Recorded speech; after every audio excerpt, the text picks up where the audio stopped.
Hi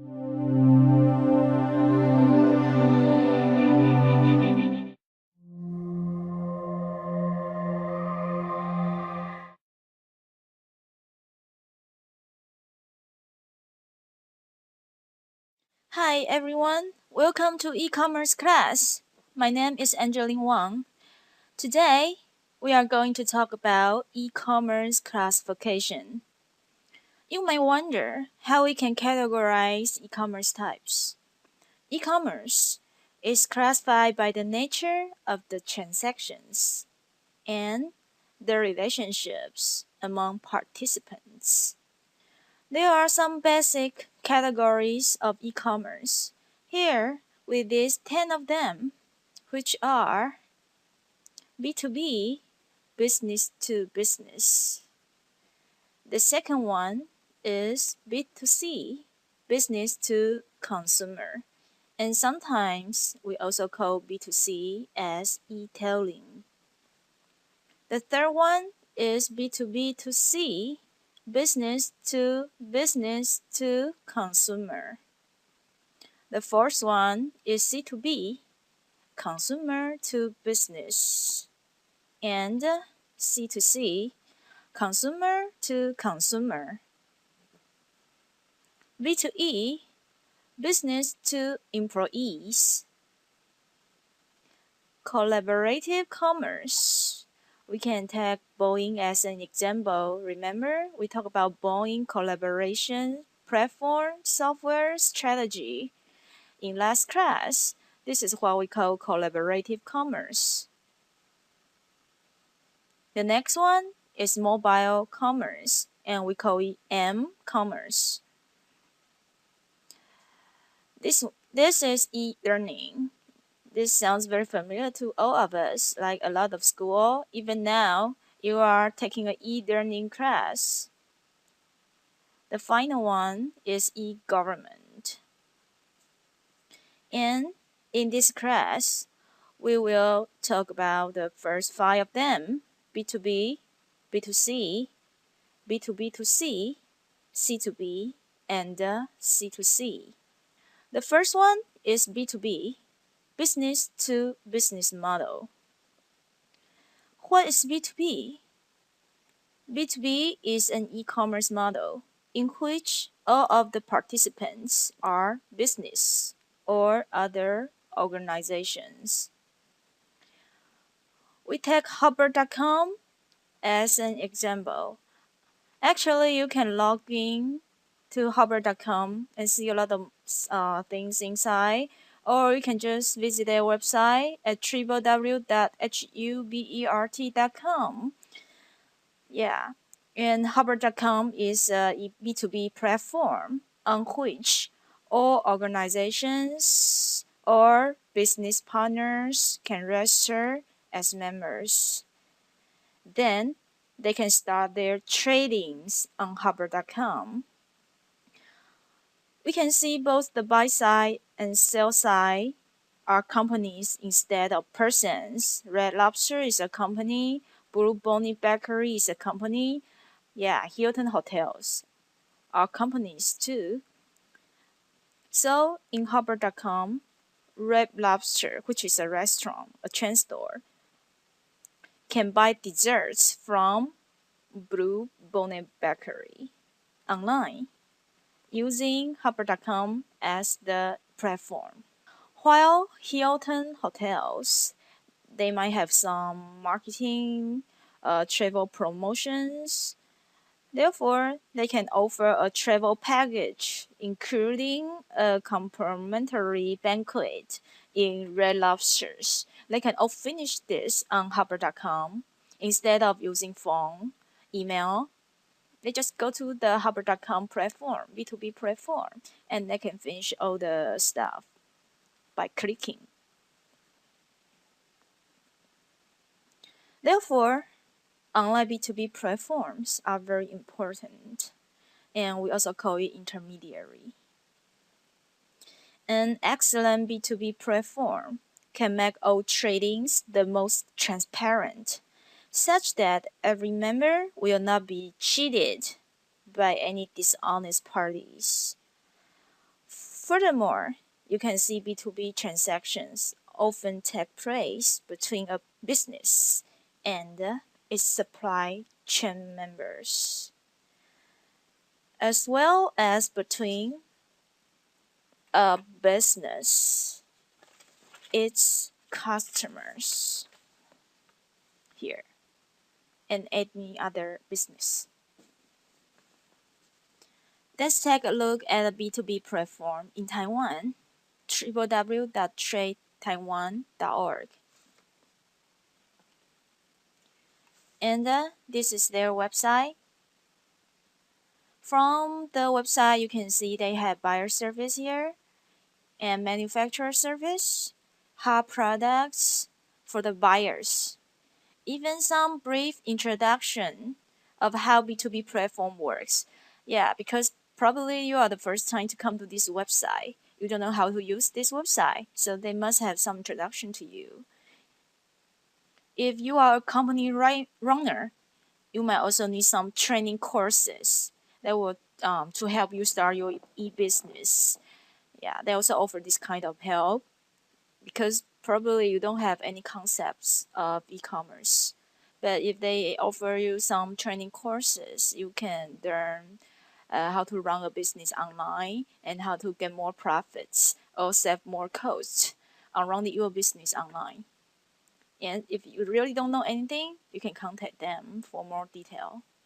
So now you can see not only business members can have benefits from this B2B platform, people who run this B2B platform also can get much commission, much money from trades among members.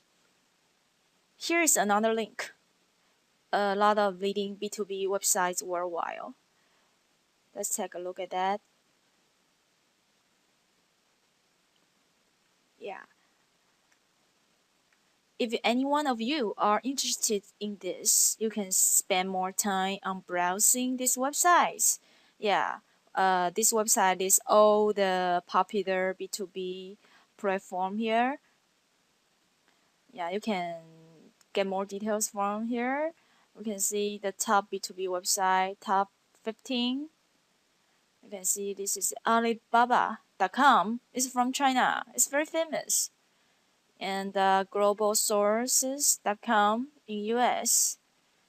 Yeah, and I hope people can browse by yourself. You will get a lot of knowledge outside the class. And then we continue our class material. The next one is B2C, and we also call it e-tailing.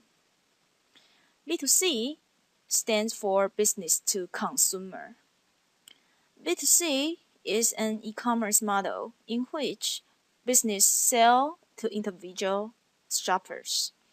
It's just like that Godiva, remember Godiva.com, sell its chocolate to you online. And Godiva is a business company. You are an individual consumer. This is a B2C model.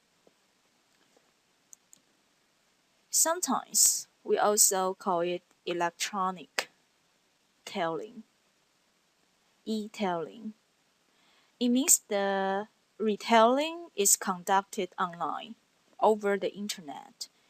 If you go to a grocery store in your neighborhood, that is retailing. Now, you go to an online grocery store and buy things, that is e-tailing. The people who sell over the internet are e-tailers. And from the current trend, size of B2C market grows continuously. The next one is B2B2C, which is business to consumer. Let me give you an example. A company, Intel, purchased Godiva chocolate online and asked Godiva to send chocolate as gifts to all its employees. We can see the flow is business to consumer. So we can see from this graph here, B2B2C exists because many complicated relationships among business, distributors, retailers, and consumers. The key is that everyone needs somebody. Let's go on to the next page. This model is called consumer to business, C2B. In C2B, individuals use the internet to sell products or services to organizations. From this picture, we can see there are many new C2B models, including Google AdSense, Amazon Partner Programs. If you guys are very interested in this, probably you can go online and search Google AdSense. You can see its business model, and you can search for Amazon Partner Program, and also you can see its business model. It's very special. It's a C2B. Yeah, I think everyone know Google AdSense. You can put Google AdSense on your web, and you can earn some online advertising money from Google. Basically, the concept is like this. So now, let's go into the next page. Yeah, we are almost there. The last category we are going to introduce is C2C, consumer to consumer. When we say C2C, usually it's an online store, online auction, and so on. Yeah, and now I give everyone a very famous example. I think everyone knows Groupon.com. Groupon.com encourages a group of buyers to order products online together to get better price. This group buying behavior helps many individuals, remember it's individuals, earn much money by working at home in Taiwan. Therefore, we can see Groupon.com also helps C2C as long as the individual seller has good reputation on internet, which is word of mouth. We will talk about this later. Talk about the word of mouth later. Actually, it's the reputation. Yeah, so C2C market is significant. We can see this chart represents the trade volume share of C2C in China, the biggest market in the world. Although B2C grows recently, we still cannot ignore C2C. Yeah, but be honest, from this graph, from China's market, we can know the future trend is B2C. So business to consumer becomes more and more popular right now. We can see a lot of companies sell their things online, like Costco and Amazon and any big company you can think about. They sell their products online. This is B2C. Yeah. In the last slide, we say B2C is the trend in the future. Therefore, I'm going to introduce some B2C examples to you, Amazon and Zappos. First, Amazon. Let's see some Amazon history. Amazon is the largest e-tailing B2C company in the world currently. And Amazon sell all kinds of goods like DVDs, CDs, MP3 downloads, computer software, video games, electronics, apparel, furniture, food, and toys. In 1994 November, CEO Jeff Bezos and two associates set up shop in a converted garage. Yeah, a lot of big companies start in a garage. Founder and the Bezos opened the virtual doors of Amazon.com's online store in July 1995 and began selling public.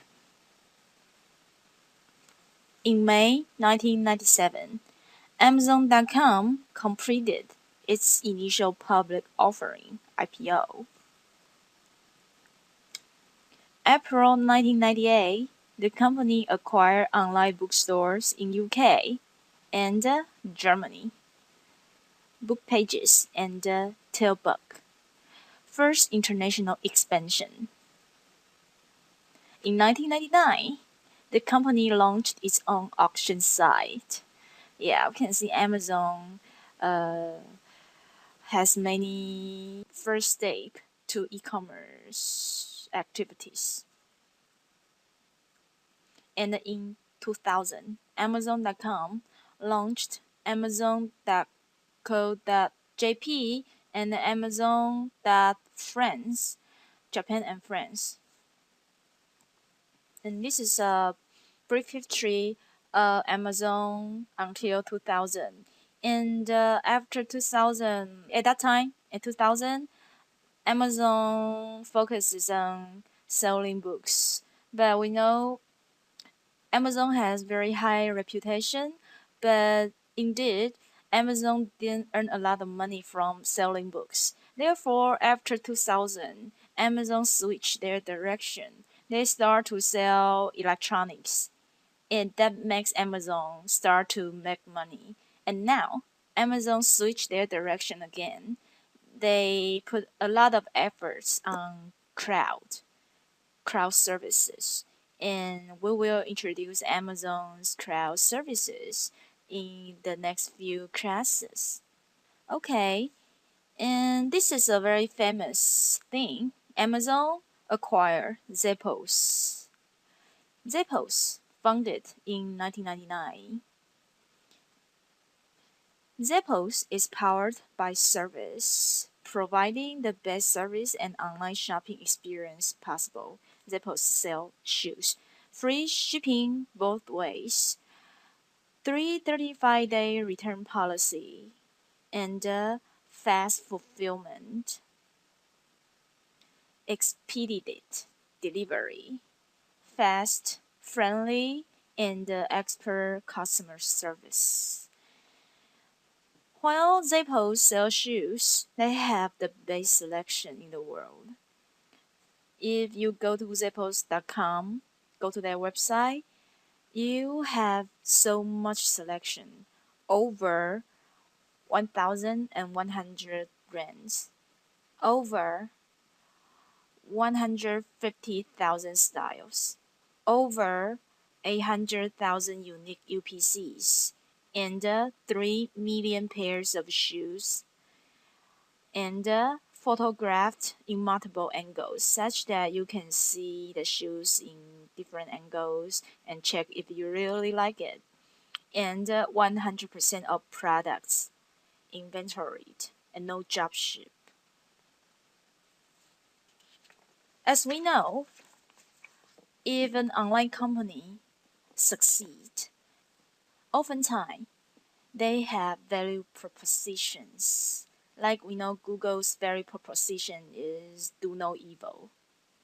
And Zappos value propositions is wowing each and every customer. They want to provide the best services. Yeah. You provide the best services and then you have the best reputation. People will tell people. More people come to visit your website. More people buy things from your website. And more people tell more people about your website. It is a very powerful advertisement. We call it word of mouth. Our class will tell you more of word of mouth later. And here we give you some pretest of how word of mouth um, power is. We can see Zappos because they have very good reputation, and we can see their customers come 7.4 million total purchasing customers, about 2.5 percentage of U.S. population, and 3.3 million have purchased in the last 12 months. The customer will come back. On any given day, about 75% of purchases from returning customers, and repeat customers order is greater than 2.5 in the next 12 months. Yeah, this is a common sense. If you run a restaurant, you want more returning customers, right? The more returning customers, the more stable your business is. The same thing here on web. And we see customers come back, order more and order more often. Repeat customers have higher average order size because they are so satisfied with your service, they will order more. The statistics is like this. In 2006 quarter 4, the first-time consumers, the average purchased amount is US dollar 111.98 cents. It's around $120. And the returning customer in the same quarter, 2006 quarter 4, the returning customers' average amount spent on Zappos is around $145. Yeah, you can see the power of returning customer. Okay, so that's today's class. We have introduced you the first 5 categories of e-commerce classification. And because we say the future trend is B2C, so we introduce you guys 2 famous B2C companies in US worldwide, Amazon and Zappos. So next time, in the next class, we will introduce you the other 5 categories of e-commerce classifications, which is B2E, collaborative commerce, mobile commerce, e-learning, and the e-government.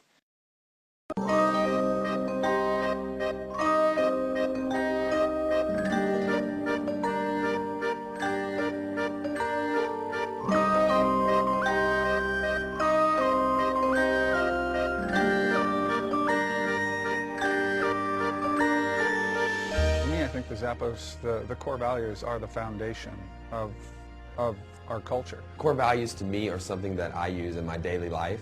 The Zappos core values are a list of ideas, suggestions, whatever you call it, on how we run our business and how we treat customers, how we treat reps, how we treat our employees. I think to me the core values are what puts the Zap in Zappos. It's what makes this company special and unique and a place that you want to get up and come to every day. It really drives you to be not only a part of the company but part of the Zappos family. What are the 10 core values? They are deliver wow through service, Embrace and drive change, Create fun and a little weirdness, Be adventurous, creative, and open-minded. Pursue growth and learning. build open and honest relationships with communication, Build positive team and family spirit, Do more with less. Be passionate and determined. and our favorite core value, Be humble. I like to first say that I am the humblest person at Zappos. My favorite core value is be humble because I think in modern society as it is right now, being humble is not the most popular thing, especially when it comes to big business like ours. Well, we were a humble small business and now we're a big business that's still humble, and I'd like to, and it really starts with Tony, the way that he is. I have a lot of favorite core values, but one of my favorites is be passionate and determined. And we're actually sitting here in the training room where we just had the world premiere of the Zappos Benefits music video. It was really great watching everyone come together, and everyone was really passionate and determined to really just create a fun video that not only was fun but also educational, and did a good job of explaining the benefits. It's just amazing to see, what a bunch of determined people can do when they're really passionate about something. My favorite core value would have to be create fun and a little weirdness. Our finance department does a weekly parade called Random Acts of Kindness. We select 3 people that work at Zappos just randomly, present them with a little gift, we put a hat on them and take a picture, and that, I think, knocks out so many core values all at one time. It's definitely fun and weird. The majority of us are pretty fun, a little weird, I'd like to think. I mean, people walk in the creative services room and I just scream at them.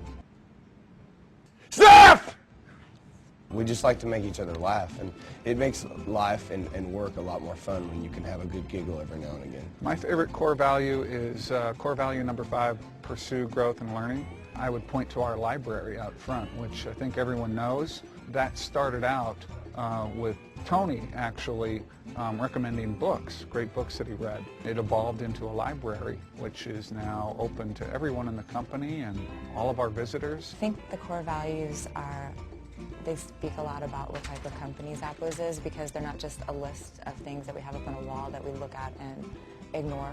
We really try to live and breathe them in every aspect of operations here. We recruit based on them, we hire based on them, we live them out. Every department has their own interpretation of them. It's just something that Zappos really believes in. It's what helps make us the company that we are.